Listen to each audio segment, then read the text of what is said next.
No town, no streets, just a dry stretch of desert. Kupa Piti, white man in a hole, was what the Aborigines called the early prospectors, and they took the name for the region.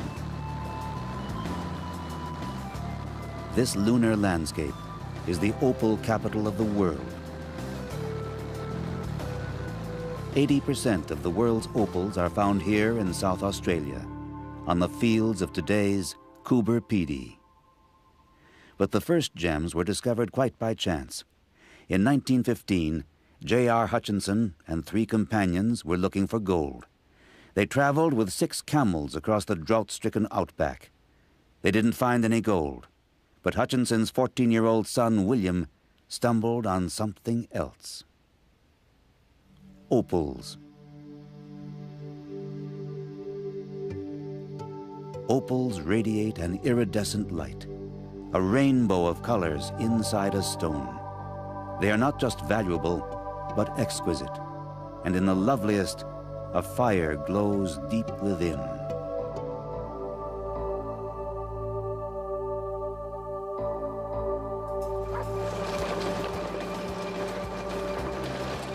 Somehow, the colors of the opal transform the dry and dusty Coober Pedy into a home for those who don't mind a life of hard labor, of earth and heat and dust. The men who meet on the opal fields of Coober Pedy are as rough as the stone for which their hearts beat. Men like Will Black, Bob Wright, Rick Wilson, Jack Cannell, and old Willie Guff. They are a team welded together by one thing: opal fever. And this barren landscape is their world. Here they own a joint mine, the Dead Horse Valley, 1,000 square yards of prospecting rights in the middle of opal country. The license costs only $150 a year, but what they're buying is a dream. I think we're all here as gamblers. We're miners, but we're gamblers, you know? I mean, life's a gamble anyway.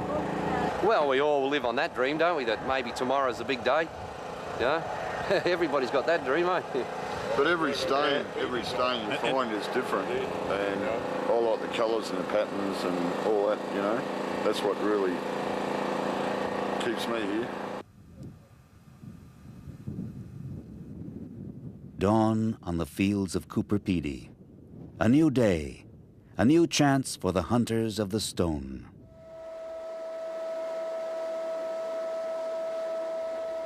Like so many others, this day begins with the roar of the diesel, with dust and dirt. For Rick and his friends, hard work and tough conditions are all part of the game.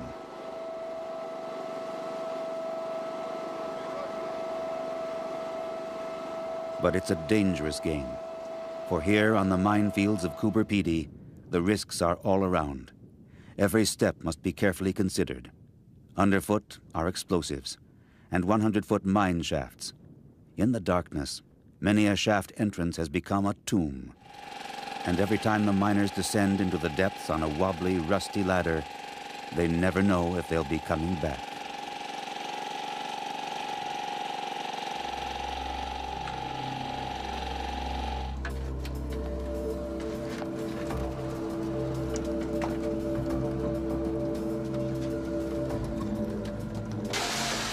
Down under the earth, the men burrow like moles.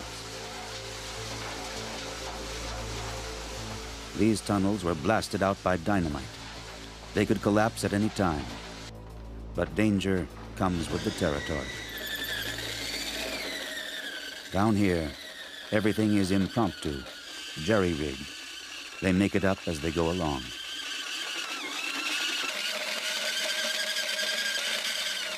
The miners are constantly drilling new holes for explosives, pushing their tunnel deeper and deeper into the ground.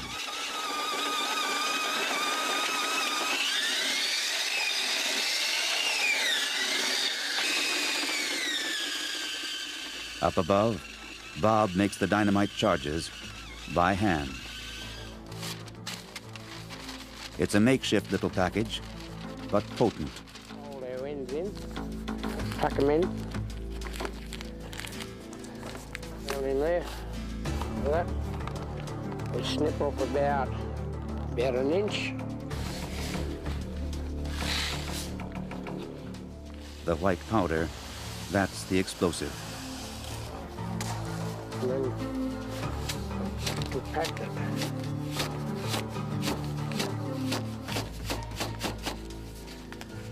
Okay.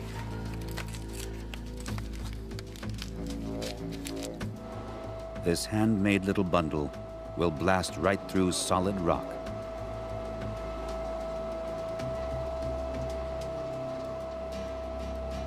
In Dead Horse Valley, blasting takes place every day. None of the miners are explosive experts. They just learn as they go. But they've been lucky up to now, unlike some of the others in the region. We had a couple of accidents last week out the 14 mile and that, you know, and blokes' stupidity within themselves, you know. You've got to leave pillows. People will see opal, and all of a sudden you get this vertical or a trace, and they realise they've got this pillow. You must leave pillows, and if you don't, that ground, you dig underneath it and just bring the whole roof down. There's no warning, it's just one big thud, quick. And I mean, you just hear wham, thud.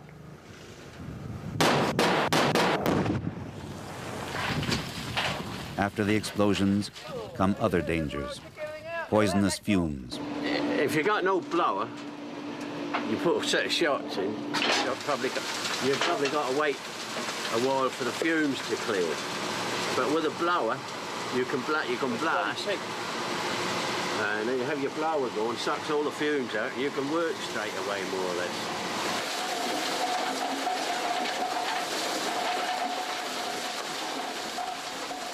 The blower is a giant vacuum cleaner. It sucks up huge lumps of rock as if they were breadcrumbs.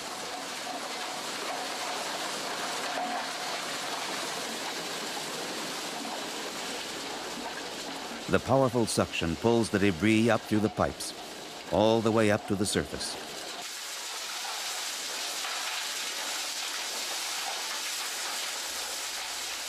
Above ground, Will and Rick take care of the diesel pump and generator which power the blower.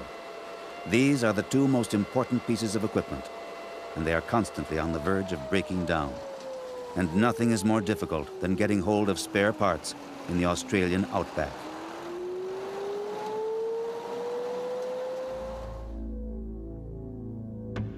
The desert is littered with the shells of automobiles, stripped of anything that might be used for the opal hunt.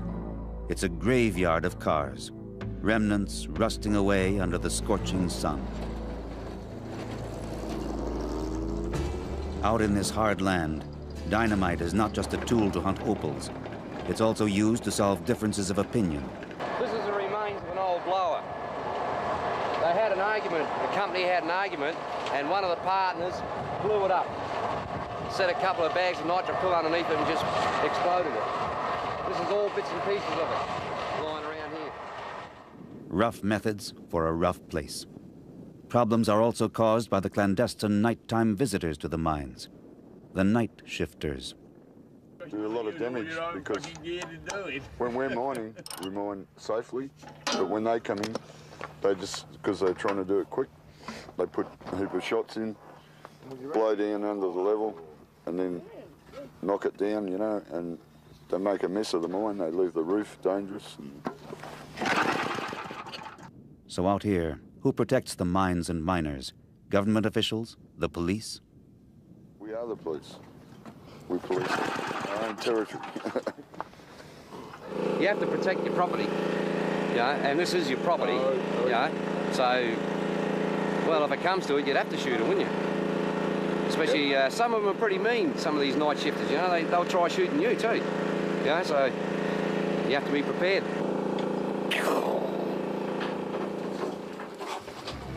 Come on, boy. Come in. Come on.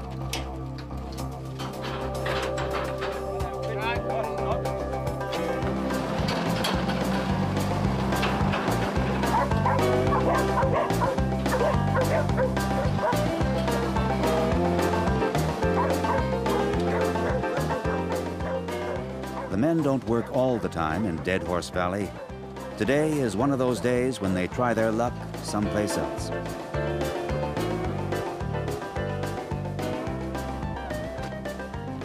They are on their way to the old deserted shafts. Their equipment, as always, the ladder. Wish you could go down the bastards without bloody. Oh, that's all right. Then you can't get them off the bloody thing up. Hey? There's some down there. Bob's got a load. We'll get some from him. March, right?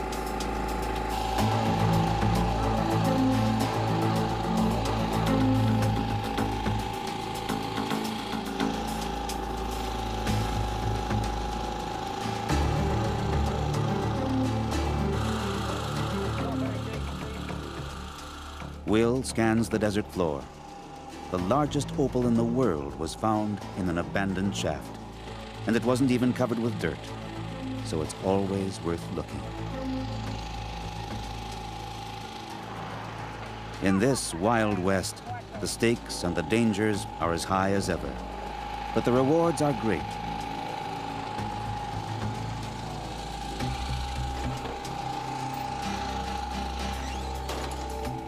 If Bob seems nervous this afternoon, on edge, there's a reason.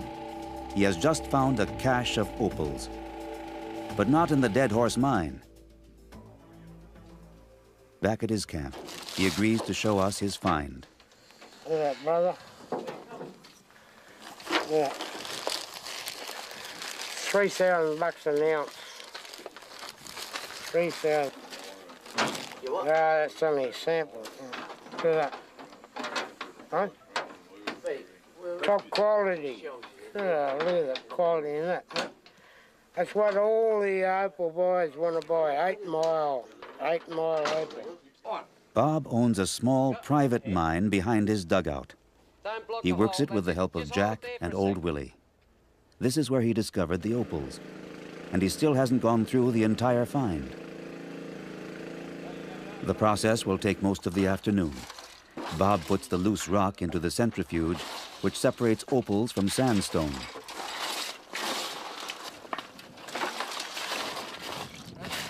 Don't put so much in this time, eh? You run up here with a bloody bucket. The machine will turn for 2 hours, removing the sandstone, while Bob waits and hopes.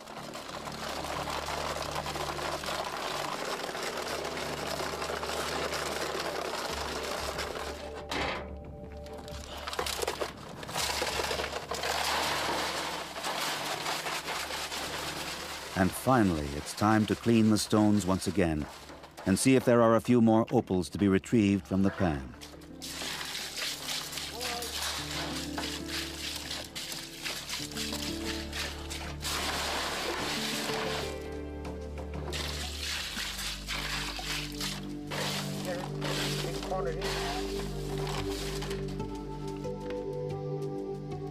This is a lucky day for Bob. Opals. This is what all the dangers are for, the result of all the hard work. Opals are just spherical particles of the mineral silica, but the more perfectly aligned these particles, the more brilliant the color. Like all opal hunters, Bob always says it's not the value of the stones that fascinates him, but their beauty. Of course, once he's got opals, he has only one thing on his mind. I got business, brother. Business. Sorry. I like picking out opal. Same here. Yeah. But when you turn round, I got 40%, and you want to cut me 15% off to cover $200 or $300. Oh, $100 of bloody expenses. It's a fucking different story, Bob. 20% off my fucking. You get fucking stuff, Bob. I don't want to fucking know. You know you can stuff your fucking opal up your fucking ass. No. I don't want to know, Bob. What do you get? I don't care what I fucking get, you greedy bastard. No, I'm not. When money is involved, even friends can become rivals. For Bob and John, the search is always more fun than the business. But sooner or later, when things cool down, they can sit down together, have a few beers, and put it all behind them. Willie's going to explain. I'm wrong, not you. No, So I admit it, John. Hey, John? Yeah, bitch too. Hey. And so, in the end, harmony is restored in Dead Horse Valley. Hey, hey, look at that. And Bob's rough opals, they're on their way to Yanni Athanasiadis.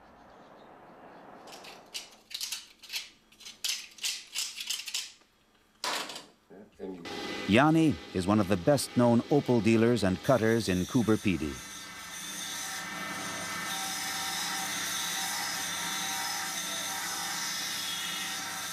Over the years, he's handled a lot of gems and seen a lot of opal hunters come and go. In opal mining, perhaps it could happen to anybody at any time. Today you are broke, you don't have money even to buy cigarettes.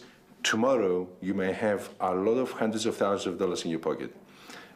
You only need to find the right place to dig this beautiful stone out, and it's very easy then. The best opals will be found tomorrow. That's the motto of everyone out here. And I did get the opal fever.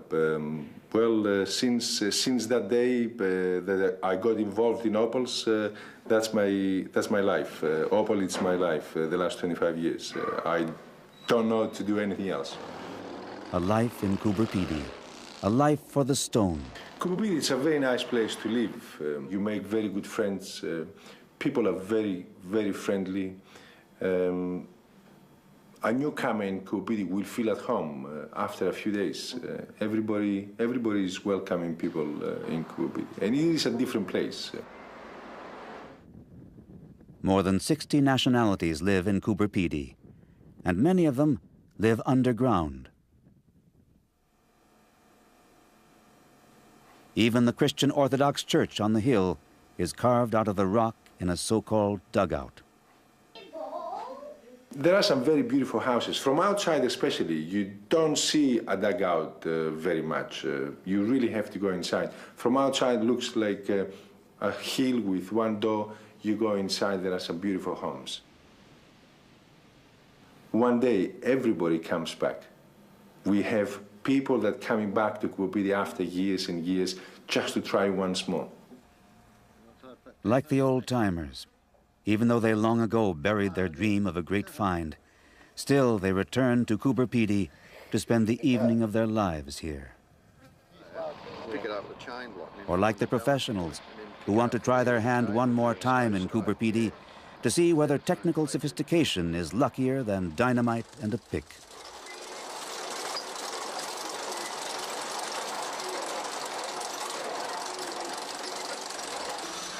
Sidney Absalom is working with a high-tech machine which carves its way through the earth precisely and efficiently.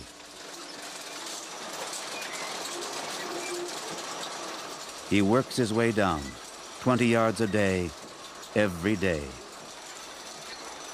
The tons of loosened stones fall directly onto a conveyor belt and are transported upwards to an elevator.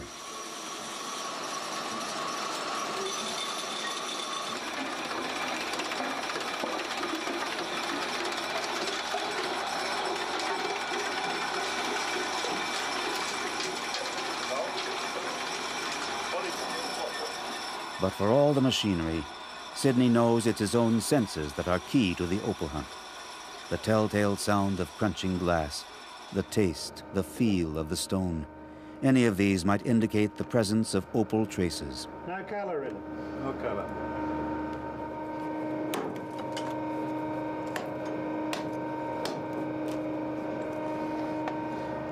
That's an opal line there. Yeah. Only bony pots, matrix bony pots. But 99 out of 100 holes don't contain opal, just dirt. At the shaft entrance above ground, a new heap is growing.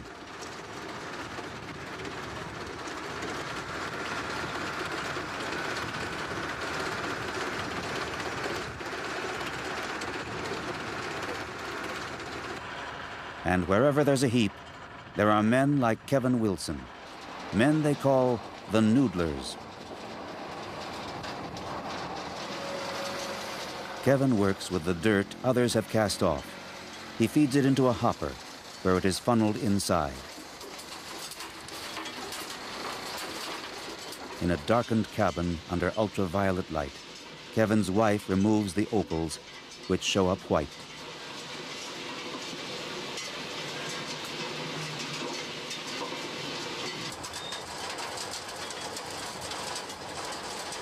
Everyone in Coober PD is looking for treasure. Everyone has a dream, and Coober PD has enough space for all of them. Of course, some people will discover opals, some won't. But everyone who comes here finds something else, a wide open way of life. Here, you can live any strange way you want, and they've got the interior decorating to prove it.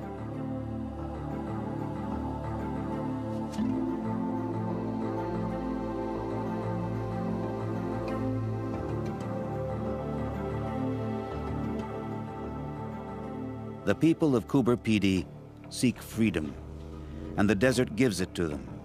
The attraction of this hard, empty land is precisely its emptiness. Out here, there are no bosses, no social obligations, just an endless horizon.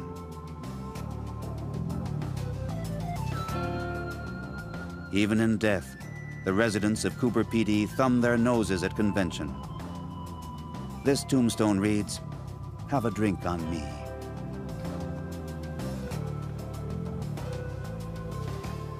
Because, well, no, it's freedom. It's freedom, you know, not like the city where you have to be up at 9 o'clock in the morning and home at 5 o'clock at night, you know. Here, if you want a couple of days off, you just take a couple of days off. How many days? Oh, you can take as many as you like, you know.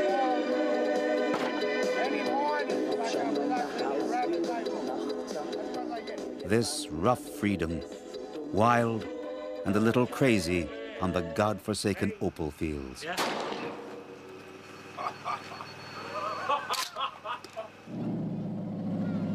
And once a week, on Saturdays, the opal hunters leave the holes and the tunnels behind and come out to the track to exchange the thrill of the colored stone for the thrill of high-speed racing. And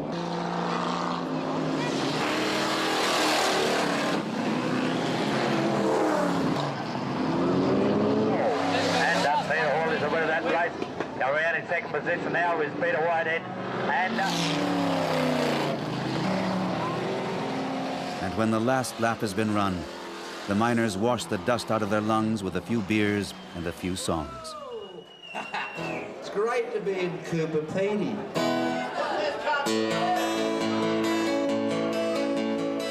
Here's a song that sort of...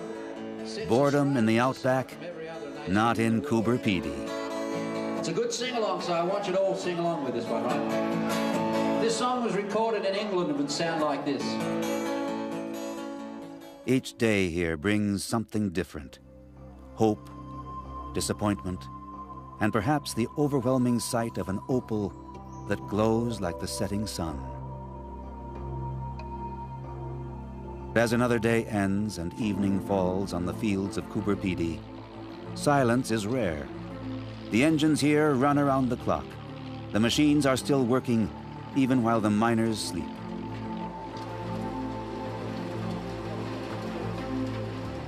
The hunt for opals, it never stops. We always pray for that magic day, brother. It could be just beyond an inch of that dirt. You know, you pick away. You make opal, then it'll come and then it'll disappear quick as it comes, and then bang, you can just have that magic stone. That magic stone can be that size, $1 million. At Coober PD, it's all just one sunrise away. That magic day, that magic opal, the fire in the stone.